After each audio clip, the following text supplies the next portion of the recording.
हमने science fictional movies में देखा है कि कैसे पृथ्वीवासी पृथ्वी से बाहर दूसरे ग्रहों पर जाकर बस्तियां बसाते हैं और हमारा भी कुछ यही सपना है कि हम अपने चंद्रमा और मंगल ग्रह पर बस्तियां बसाएं और एक इंटरप्लैनेटरी सिविलाइजेशन बन जाएं। लेकिन दूसरे ग्रहों या चंद्रमाओं पर बस्तियां बसाना अब सपना या साइंस फिक्शनल नहीं रह गया है, बल्कि अब ये हकीकत होने वाला है। नासा के आर्टेमिस प्रोग्राम से इस नए दौर की शुरुआत होगी और जब इस नए एरा की नींव रखी जाएगी हम सब इसके साक्षी होंगे।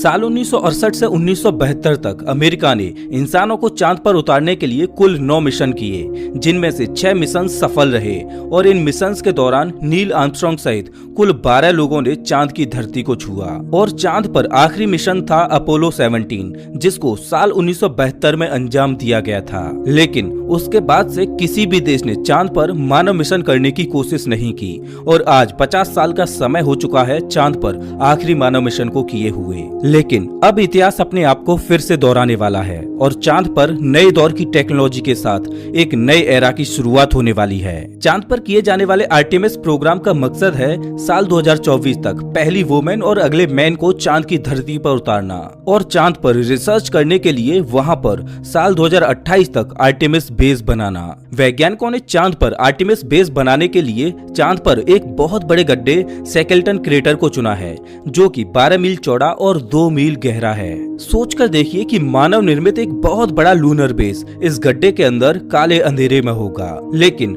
आखिर चांद पर लूनर बेस बनाने की क्या जरूरत पड़ेगी और इसका आगे आने वाले स्पेस मिशंस के लिए क्या इस्तेमाल होगा?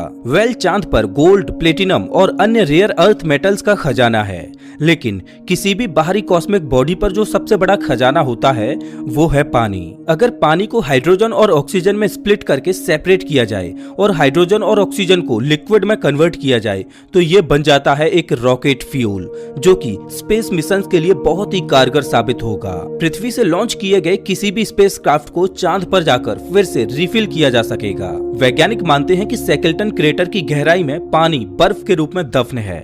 अगर वहां पर पानी का बहुत बड़ा भंडार मौजूद है तो वो फ्यूल का बहुत बड़ा रिसोर्स बन सकता है। नासा का मानना है कि चांद पर 600 मिलियन से लेकर 1 बिलियन मैट्रिक टन तक लूनर आइस मौजूद है, जो कि भविष्य में किए जाने वाले मानव मिशनों के लिए बहुत बड़ा खजाना है। अगर हम इस पानी को अच्छी तरह से हार्वेस्ट कर पाए तो चांद मंगल ग्रह की यात्रा के लिए एक फ्यूल स्टेशन का काम कर सकता है। लेकिन ये सब इतना आसान नहीं रहने वाला।